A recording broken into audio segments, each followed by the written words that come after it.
Good afternoon, Jets Nation. Welcome to the Jew Jet Show. And today we're going to be talking about the Combine and Joe Douglas's and Robert Saleh's latest press conferences. So without further ado, let's get it started. So the Jets positional coaches are not currently at the Combine right now, but they will be flying down there later this week.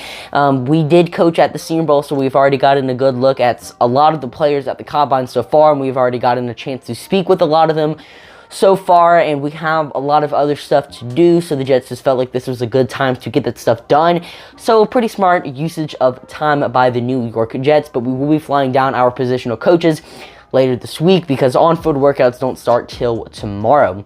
And then these are the players we have met with at the Combine. So Treylon Burks, George Pickens, Jahan Dotson, Jeremy Ruckert, and Jack Cohn have been the players the New York Jets have spoken to at the Combine. Burks said his meeting with the New York Jets went very well and believes he can play in a big market. Jahan Dotson said he spoke with Saquon Barkley about playing in New York. Jeremy Ruckert just wants to be a New York Jet, and Jack Cohn is a quarterback.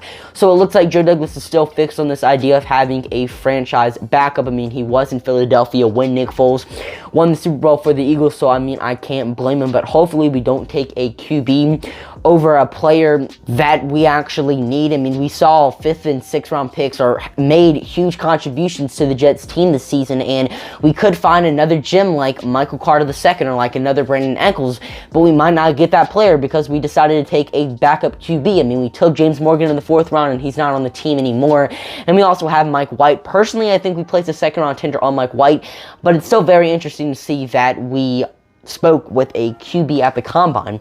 And then we also spoke with like everybody who was at the Senior Bowl. And now let's talk about Robert Saleh and Joe Douglas's latest press conferences. So Douglas drops a bomb and says that the Jets have placed the 5th-year option on Quinnen Williams, which is a smart thing to do. You know, gives us an extra year to negotiate with him. And we have also been in frequent talks with Braxton Berrios and his agent. So it's good to see that Joe Douglas is making a strong push to re-sign Berrios, and hopefully a deal gets done soon, but hopefully we don't end up overpaying for Berrios as well.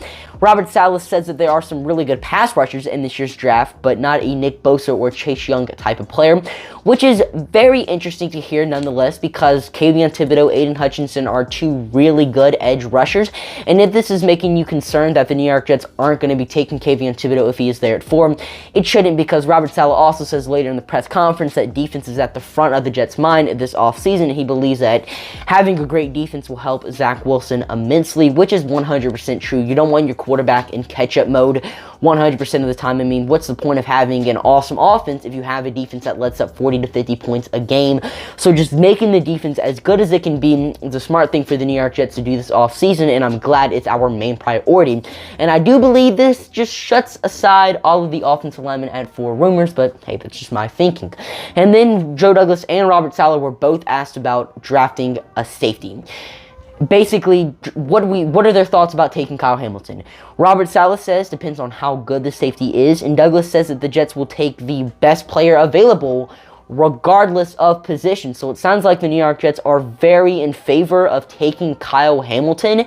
So if the New York Jets really like Kyle Hamilton, chances are we are going to take him. Douglas also says that the New York Jets are ready to strike for a veteran in the trade market. So if we want to trade for a player, chances are we're most likely going to trade him. Maybe a Calvin Ridley or Amari Cooper trade happens this off season.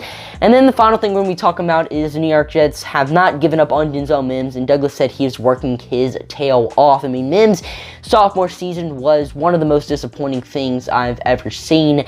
And it's just good to see that he is not stopped grinding and that the New York Jets have not given up on him yet, because I do think there's something still there in Denzel Mims. It's just he had a lot of stuff going on with him in 2021, and with another year, you know, now that he has a full off season to learn this playbook and whatnot, maybe Denzel Mims can bounce back, have a solid junior season. But I mean, just glad to see that the New York Jets haven't given up on Denzel Mims yet, and yes, he's going to be on the team next season. Well, that is all I got for you guys today. If you enjoyed, let me know by hitting the subscribe and like button. Check me out on Instagram, Twitter, and TikTok at Jude_Jets for more content. You can also check me out on Let's Talk Sports, writing some Jets articles for them and also appearing on some Jets podcasts. So if you guys are interested in that, you can check them out. Link for their Facebook group is down below in the description. And comment down below about what you think of all the stuff that has happened today. And I'm your host, Jude, signing off for now. See you guys later. Peace.